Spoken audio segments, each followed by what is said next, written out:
టాలీవుడ్ యువ కథానాయకుడు బెల్లంకొండ సాయి శ్రీనివాస్ త్వరలోనే ఓ ఇంటివాడు కాబోతున్నారు.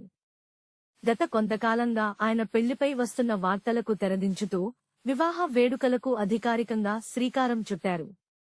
ఈ క్రమంలో పెళ్లి శుభలేఖను మెగాస్టార్ చిరంజీవికి అందజేసి ఆయన ఆశీస్సులు అందుకున్నారు. ఇవాళ సాయి శ్రీనివాస్ తన తండ్రి ప్రముఖ నిర్మాత బెల్లంకొండ సురేష్ ఇతర కుటుంబ సభ్యులతో కలిసి చిరంజీవి నివాసానికి వెళ్లారు. తమ కుటుంబ వేడుకకు తప్పకుండా హాజరు కావాలని మెగాస్టార్ ను సాదరంగా ఆహ్వానించారు. ఈ సందర్భంగా చిరంజీవి కాబోయే వరుడు సాయి శ్రీనివాస్ కు శుభాకాంక్షలు తెలిపి ఆశీర్వదించారు. ఈ ఆత్మీయ కలయికకు సంబంధించిన ఫోటోలు ప్రస్తుతం సోషల్ మీడియాలో వైరల్ అవుతున్నాయి.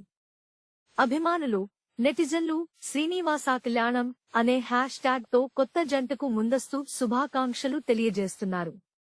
ఈ వివాహ వేడుకను అత్యంత వైభవంగా నిర్వహించేందుకు బెల్లంకొండ సురేష్ భారీ ఏర్పాట్లు చేస్తున్నట్లు తెలుస్తోంది. ఈ పెళ్లికి టాలీవుడ్ కు చెందిన పలువురు ప్రముఖులు, రాజకీయ నాయకులు హాజరుకానున్నారని సమాచారం. For more videos subscribe to BCN channel. గంట మర్చిపోకండి, కొట్టేసేయండి. Please subscribe BCN channel. Please subscribe BCN channel. ఇందులో మీకు కావాల్సిన అన్ని రకాల హంగులు ఉంటాయి. Hi, this is MM Sri Lanka. Please subscribe to BCN channel.